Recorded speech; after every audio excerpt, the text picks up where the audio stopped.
여호수아 9장 3절에서 6절까지 말씀 보겠습니다. 기브온 거민들이 여호수아의 여리고와 아이의 행한 일을 듣고 꾀를 내어 사신의 모양을 꾸미되 헤어진 전대와 헤어지고 찢어져서 기운 가죽 포도주 부대를 나귀에 싣고 그 발에는 낡아 기운 신을 신고 낡은 옷을 입고 다 마르고 곰팡이 난 떡을 예비하고 그들이 길갈 진으로 와서 여호수아에게 이르러 그와 이스라엘 사람들에게 이르되 우리는 원방에서 왔나이다. 이제 우리와 약조하사이다.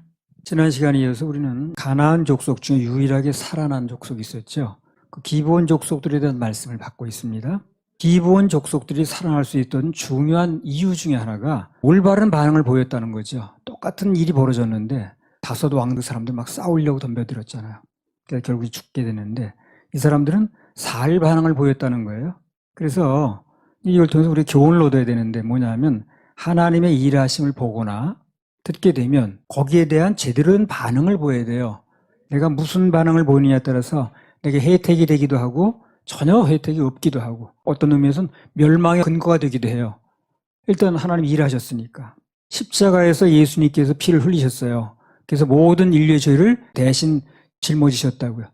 근데 그 일이 있고 난 다음에 반응만 제대로 보이면 천국 가죠. 반응을 잘 못 보이는 사람 핑계 댈 수 없이 지옥 가는 거예요 또. 그래서 반응이 중요하다는 겁니다. 반응 때문에 죽기도 하고 살기도 해요. 살면서 보니까 제대로 된 반응을 보인다는 게 참 어려워요. 그래도 어쨌든 간에 그 반응을 제대로 보여야 살아납니다. 반응을 잘못 보이면 여러 가지 어려운 일이 있죠. 심지어 다툼이 일어날 수도 있고. 그래서 정말 중요한 것은 말씀이 떨어질 때 거기에 대한 반응이 중요합니다. 똑같은 환경을 놓고 감사하는 사람이 있어요. 또 어떤 사람은 막 원망합니다. 감사하다 복받고 또 원망하다 광야에서 죽기도 하고 이렇게 하는 거예요. 환경이 중요한 게 아니라 뭐가 중요하다고요? 반응이 중요합니다. 환경은 내 마음대로 안 돼도 반응은 내가 보일 수 있는 거예요. 내가 선택하는 거니까. 소망적이죠 어떻게 보면. 내 마음대로 할 수 있는 게 하나 있으니까. 오늘 이 기브온 족속이나 또 전에 나왔던 라합 같은 사람들 하나님의 일하심에 대해서 반응을 제대로 보인 사람들이죠. 다 살았습니다. 라합이나 기브온 족속이나 다 죽어야 되는 운명이에요. 우리도 원래 죽어야 되는 운명입니다. 근데 반응을 제대로 보인 사람은 살아나는 거예요. 천국 가는 겁니다. 근데 반응을 제대로 못 보인 사람은 지옥 가는 거죠. 말이 천국 지옥이지 거기서 영혼을 잃는다고 생각해 보세요. 그 외에도 반응을 잘 보인 사람들은 눈앞의 형편이나 환경에 관계없이 다 살았습니다. 누가 그런 얘기 하더라고. 위기는 위험과 기회의 합성어다. 위험이 있는가 하면 기회도 된다는 거예요. 이게 어떻게 하면 내 반응 때문에. 우리도 삶 속에서 이제 어떤 환란이 있고 역경이 있을 수가 있어요. 그때 오늘 기브온 족속들처럼 오히려 그것을 하나님께 바짝 붙는 그런 기회를 삼아야 됩니다. 오히려 그것이 전화의 복이 됩니다. 사실 모든 환란이나 문제가 무슨 사인이 들어있냐면 하나님께 더 매달리라는 겁니다. 그게 그걸 원망하고 불평하고 할 게 아니라 하나님께 더 붙으란 얘기구나, 더 납작 엎드리란 얘기구나, 더 예배 성공하란 얘기구나 이렇게 알아들으면 되는 거예요. 피구라는 공놀이가 있어요. 그 만에 공을 던져서 맞히죠. 맞은 사람은 어떻게 됩니까? 나와야 됩니다. 그런데 적극적으로 공을 받으면 하나 들어옵니다. 왜 이래?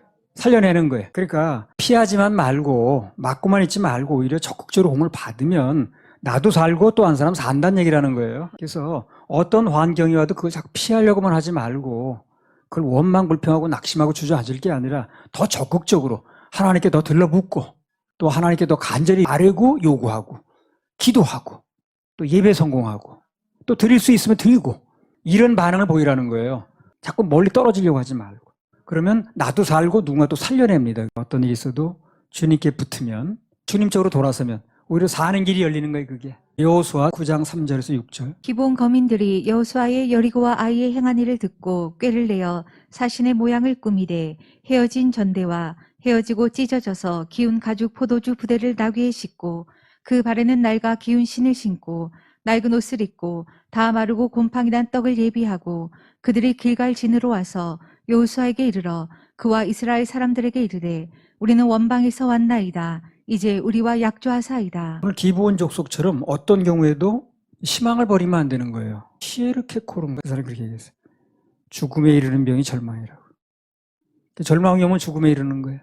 희망이 오면 살아나는 거예요. 기브온 족속들이 희망을 안 버렸다는 거예요. 그래서 어떻게 해서든지 살 길을 찾으니까 길이 또 열리더라는 거거든. 그래서 오늘 기브온 족속들이 일단 살려는 희망을 가지고 오니까 이스라엘 중에 여호수아라든가 그 당시에 갈렙도 있었고요. 그 두령들도 있었고 그 기라성 같은 인물들이 있어도 아무도 그걸 막지 못했어요. 그래서 그런 걸 통해서 우리가 뭘 배울 수 있냐면 살려는 목적을 가지고 희망을 놓지 않으면 살 길이 열린다 하는 겁니다. 마태복음 7장 7절. 구하라 그러면 너희에게 주실 것이요 찾으라 그러면 찾을 것이요 문을 두드리라 그러면 너희에게 열릴 것이니. 구하면 어떻게 된다는 거예요? 주실 것이요. 그 다음에 찾으라 찾을 것이요. 문을 두드리라 그럼 열린다는 거예요. 기본 요소를 그렇게 한 거예요. 앉아서 절망하고 낙심하고 있었던 게 아니라 계속 구한 거예요. 그리고 찾은 겁니다. 그리고 문을 두드린 거예요. 찾아졌죠. 열렸죠. 그 얘기를 하는 거예요. 이걸 구약의 사건이었는데 신약에서 한마디로 예수님 말씀하시는 겁니다. 전에 어떤 그 당시에 유명한 강사인데 우리 집회에 왔었어요. 그 사람이 나와서 이런 얘기를 하더라고. 죽이려는 법이 살리려는 법을 이기지 못한다. 이 말은 어둠이 절대 빛을 못 이긴다는 말하고 똑같은 거죠. 아무리 죽이려는 법을 만들어놔도 살리려는 법을 이기지 못한다는 거예요. 그래서 사망의 법은 죽는 법이죠. 예수님의 법은 생명의 법입니다. 생명의 법이 이기는 거예요. 그래서 아무리 칠같이 어두워도 불 한번 펴보세요. 어둠이 버팁니까? 못 버팁니다. 어떤 환난과 역경 속에서도 희망적인 긍정적인 마음을 가지고 살려는 사람은 주님께서 아주 귀하게 보시는 거예요. 그래서 바로 어떻게 해서든 살 길을 열어주십니다. 그 사람한테. 그래서 기본 족수 산 거예요. 그래서 라합도 산 겁니다. 왜냐하면 그게 바로 믿음이거든. 살려는 마음, 희망적인 마음의 근거가 뭡니까? 그게 믿음이라 믿음. 절망은 뭡니까? 간단히 말하면 불신입니다. 그래서 죽는 거예요. 살려는 마음을 가진 게 이게 믿음의 표본인 거예요. 그래서 그들도 이 사람들 굉장히 귀하게 여기셨습니다. 사무엘하 21장 1절에서 4절. 다윗의 시대에 년부년 3년 기근이 있으므로 다윗이 여호와 앞에 간구하매 여호와께서 가라사대 이는 사울과 피를 흘린 그 집을 인함이니 저가 기브온 사람을 죽였음이니라 하시니라. 기브온 사람은 이스라엘 족속이 아니요 아모리 사람 중에서 남은 자라. 이스라엘 족속들이 전에 저희에게 맹세하였거늘 사울이 이스라엘과 유다 족속을 위하여 열심히 있으므로 저희 죽이기를 꾀하였더라. 이에 왕이 기브온 사람을 불러 물으니라. 다윗이 저희에게 묻되 내가 너희를 위하여 어떻게 하랴? 내가 어떻게 속죄하여야 너희가 여호와의 기업을 위하여 복을 빌겠느냐? 기브온 사람이 대답하되 사울과 그 집과 우리 사이의 일은 은금에 있지 아니하오나 이스라엘 가운데서 사람을 죽이는 일은 우리에게 있지 아니하니이다. 왕이 가로되 너희의 말하는 대로 시행하리라. 당시 이스라엘 나라에 연 3년 동안 흉년이 들었어요. 지금도 3년 흉년 들면 어렵습니다. 지금 수입이라도 하죠. 그 당시 그럴 때가 아니거든. 너무너무 어려운 거죠. 그래서 다윗이 물었습니다. 하나님께. 왜 도대체 3년이나 이렇게 흉년이 듭니까? 하나님께 말씀하시길 사울 시대에 기브온 사람들을 죽이고 학대한 것 때문에 그렇다는 거예요. 간단히 말하면 하나님께서 기브온 사람들의 원한을 풀어주시려고 이스라엘 전체 나라에 연 3년 동안이나 비를 안 내리실 정도로 그들을 그렇게 사랑하셨어요. 사랑하는 근거가 뭐냐? 희망을 가지니까. 희망을 가지고 있는 사람은 이게 살리려고 하는 거예요. 그러니까 우리가 절망해야 되겠어요? 희망을 가져야 되겠어요? 희망을 가져야 됩니다. 절망은 엄청 손해보는 거예요. 그거요. 하나님의 일하심을 막는 겁니다. 나올 텐데 앞으로 10장에 보면요. 하나님께서 기브온 사람 건지시려고요. 무슨 기적을 베푸셨냐면 태양이 중천에 떠서 넘어가질 않았어. 이런 기적까지 베풀었어요. 이건 전무후무합니다. 그뒤 그런 적이 없어요. 시스기야 때 10도인가 뒤로 물러간 적이 한 번 있긴 합니다만 하여튼 간에 중천에 떠서 안 넘어가는 이런 기적을 베푸셨어요. 누구 건지려고? 기브온 족속 건지려고. 이렇게 하나님 사랑하셨어요. 근데 근거가 뭐냐는 거예요. 그들의 믿음이 좋은 거예요. 어떻게 해서든지 어떤 운명 속에서든지 어떤 환경 속에서도 절망하지 않고 주님 바라보고 살려는 마음 이걸 아주 귀하게 여기시는 거예요. 지금도 그런 마음 가지고 있으면 살아나는 거예요. 절망하고 낙심하고 원망하면 죽는 거고 이런 걸 보게 되면 절망하면 안 되겠구나. 원망 불평하고 있으면 큰 손해보는구나. 사람은 능력이 없어서 어떤 도움을 줄 수가 없지만 그러나 하나님은 능력이 많으셔서 그분을 소망해서 희망을 가지면 반드시 살 길을 열어주시는 거예요. 기본 족속 이해가 굉장히 중요한 겁니다. 능력도 없는 사람 바라보다 실망하거나 낙심하지 말고 매사에 주님 바라보라는 거예요. 꼭 주님 바라보고 살아나야 됩니다. 자, 여호수아 9장 8절. 그들이 여호수아에게 이르되 우리는 당신의 종이니이다. 여호수아가 그들에게 묻되 너희는 누구며 어디서 왔느뇨? 왜 왔는데? 그 물어본 거예요. 그때 이 기브온 족속들의 말이 아주 예쁘게 한 거예요. 그냥 더 읽어봅시다. 어떻게 예쁘게 했는가. 여호수아 9장 9절에 10절. 그들이 여호수아에게 대답하되 종들은 당신의 하나님 여호와의 이름을 인하여 심히 먼 지방에서 왔사오니 이는 우리가 그의 명성과 그가 애굽에서 행하신 모든 일을 들으며 또 그가 요단 동편에 있는 아모리 사람의 두 왕 곧 헤스본 왕 시온과 아스다롯에 있는 바산 왕 옥에게 행하신 모든 일을 들었음이니이다. 먼저 이 사람은 뭐라 그럽니까? 우리가 종이라고 나오죠. 그리고 연이어서 뭐라고 했냐면 아주 듣고 싶은 얘기만 하는 거예요. 올라가면서. 이스라엘 백성들 믿는 하나님 있잖아요. 그분께서 하신 일을 잘 알고 있습니다. 우리가 아주 귀담아 듣고 있었습니다. 마음에 다 넣고 있었습니다. 이런 얘기를 하는 거예요. 가서. 아니 어떤 사람이 여기 와가지고 유튜브를 통해서 여기 하는 일 다 알고 있었습니다. 정말 제가 귀담아 듣고 있었습니다. 그러면 얼마나 마음이 좋겠어. 그죠?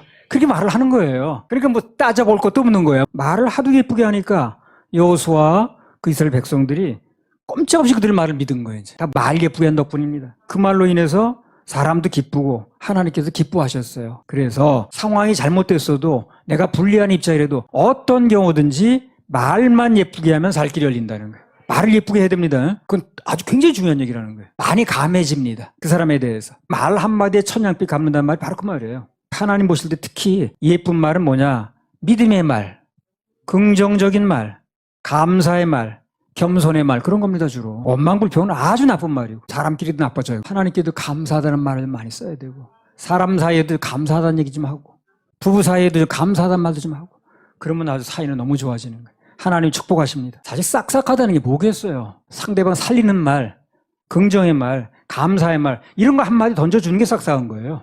잠언 18장 21절. 죽고 사는 것이 혀의 권세에 달렸나니 혀를 쓰기 좋아하는 자는 그 열매를 먹으리라. 혀 때문에 죽기도 하고 살기도 한다는 얘기거든. 그렇게 중요한 겁니다. 야고보 보세요. 큰 배가 키 하나 때문에 움직이듯이 혀 때문에 움직인다고 그러잖아요. 혀 때문에 우리 인생이 전부 움직이는 겁니다. 신약성경 마태복음 15장에서 가나안 여인의 흉악한 귀신 들린 딸이 고침받았죠. 그 결정적인 이유가 뭡니까? 말 예쁘게 한 겁니다. 마태복음 15장 26절부터 28절. 대답하여 가라사대 자녀의 떡을 취하여 개들에게 던짐이 마땅치 아니하니라. 여자가 가로되 주여 올소이다마는 개들도 제 주인의 상에서 떨어지는 부스러기를 먹나이다 하니 이에 예수께서 대답하여 가라사대 여자야 내 믿음이 크도다 내 소원대로 되리라 하시니 그 시로부터 그의 딸이 나으니라. 이전에 무슨 일이 있었냐면 자녀의 떡을 개한테 주는 게 마땅치 않다. 그래가지고 이 여자를 그냥 개라고 취급해버리는 거예요. 그 여러 사람 모인 앞에서. 참 답답하죠. 듣는 입장에서는. 아무리 내가 어려운 입장이지만 이 공개적 만장이 보는 앞에서 나를 개라고 그렇게 얘기를 하나 라고 나올 수 있는 건데 이 여자가 말을 너무 예쁘게 하는 거예요. 개들도 그 주인의 상에 떨어지는 거 먹는다는 거예요. 게다가 부스러기를 좀 얻어먹겠다는 얘기를 하는 거거든. 거기다 뭐라고 그러겠어요. 그래. 가라사 여자야 내 믿음이 크도다. 말을 예쁘게 하는 게 믿음이 큰 걸로 보는 거예요. 그럼 말을 불편하게 하는 사람은 폐일어나고 믿음이 없는 겁니다. 말을 예쁘게 하는 그걸 주님께서 믿음으로 보시고 어떻게 했습니까? 고쳐주셨습니다. 어떤 경우에도 말부터 예쁘게 하면 그러면 오늘 역사가 일어났듯이 언제든지 역사는 또 일어납니다. 사람 사이에도 역사가 일어나요. 말 예쁘게 하면요. 안 줄 것도 주게 돼 있고요. 없던 것도 생기게 돼 있고요. 아끼던 것도 주게 돼 있습니다. 그럼 말 밉살스럽게 해봐. 가든 것도 들어오지. 누가복음 23장 39절부터 43절. 달린 행악자 중 하나는 비방하여 가로되 내가 그리스도가 아니냐 너와 우리를 구원하라 하되 하나는 그 사람을 꾸짖어 가로되 내가 동일한 정죄를 받고서도 하나님을 두려워 아니하느냐 우리는 우리의 행한 일에 상당한 보응을 받는 것이니 이에 당연하거니와 이 사람의 행한 것은 옳지 않은 것이 없느니라 하고 가로되 예수여 당신의 나라에 임하실 때에 나를 생각하소서 하니 예수께서 이르시되 내가 진실로 내게 이르노니 오늘 내가 나와 함께 낙원에 있으리라 하시니라. 가운데 예수님이 계셨고 양쪽에 강도가 두 사람이 있었어요. 그들의 차이가 뭡니까 지금? 말 차이. 한 사람은 말을 예쁘게 하는 거야. 당신의 나라 임할 때 날 좀 기억해달라고. 한 사람은 말을 밉살스럽게 하는 거야. 그게 바로 천국과 지옥 차이로 갈라지더라는 거예요. 그게 중요해요. 말 예쁘게 하는 게. 말 좀 예쁘게 하라고 부탁드리고 싶어요. 말 예쁘게 해야 됩니다. 부부간에도 마찬가지. 잠언 12장 14절. 사람은 입의 열매로 인하여 복록에 족하며 그 손에 행하는 대로 자기가 받느니라. 이 말씀 그대로입니다. 사람은 입의 열매를 먹고 사는 거예요. 다른 거 없어요. 입의 열매가 중요합니다. 방금 십자가 강도 중에 한 사람은 평생 강도짓만 하다 살았어. 마지막에 말 한 번 예쁘게 했는데 그게 천국으로 가는 거예요. 그게 바로 말의 위력이고 말의 열매입니다. 자, 사무엘상 1장 14절에서 17절.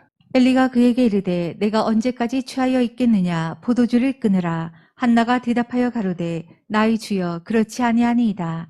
나는 마음이 슬픈 여자라. 포도주나 독주를 마신 것이 아니요 여호와 앞에 나의 심정을 통한 것뿐이오니 당신의 여종을 악한 여자로 여기지 마옵소서. 내가 지금까지 말한 것은 나의 원통함과 격동됨이 많음을 인함이니이다.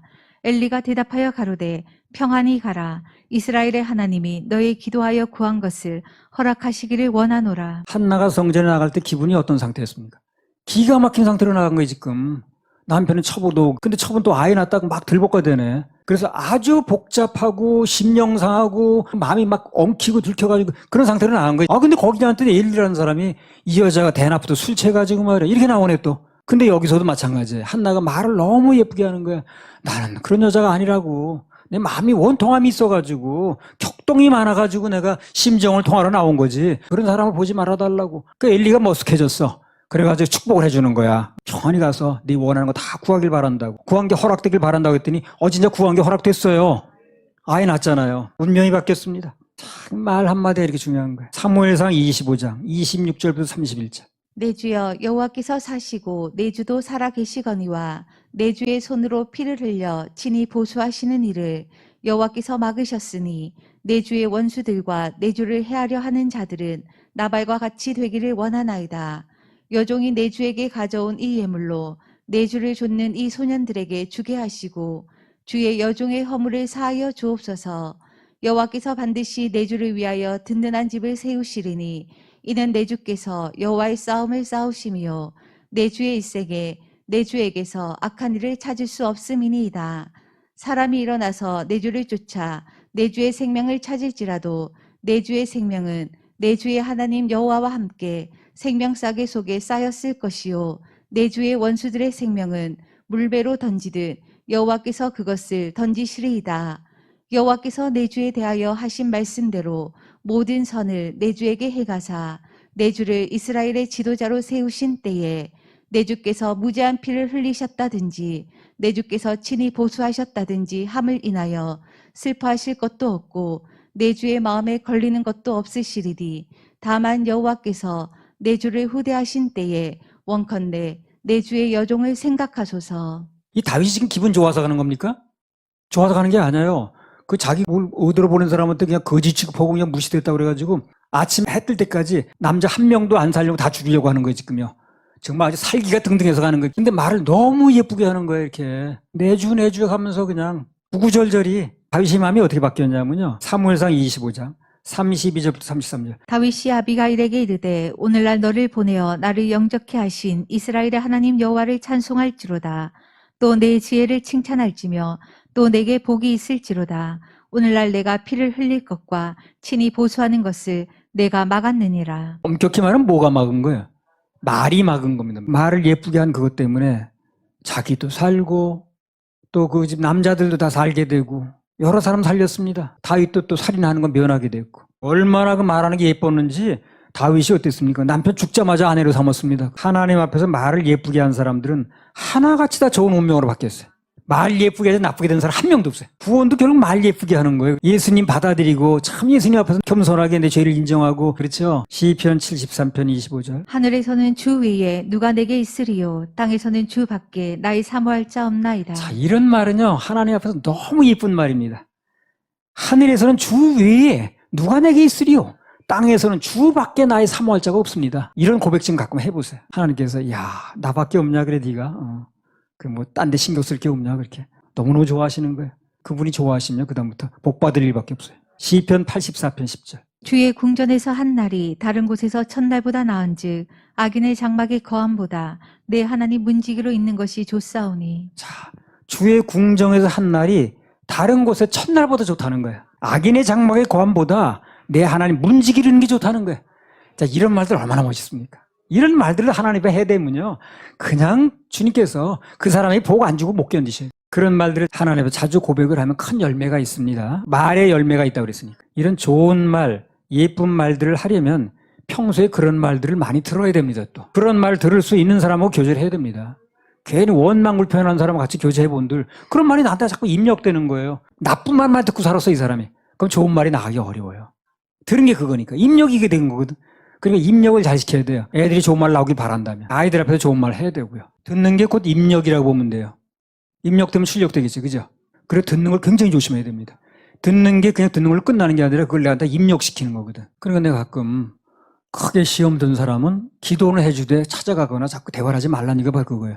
대화를 하는 것만큼 내게 입력이 되는 거예요, 그게.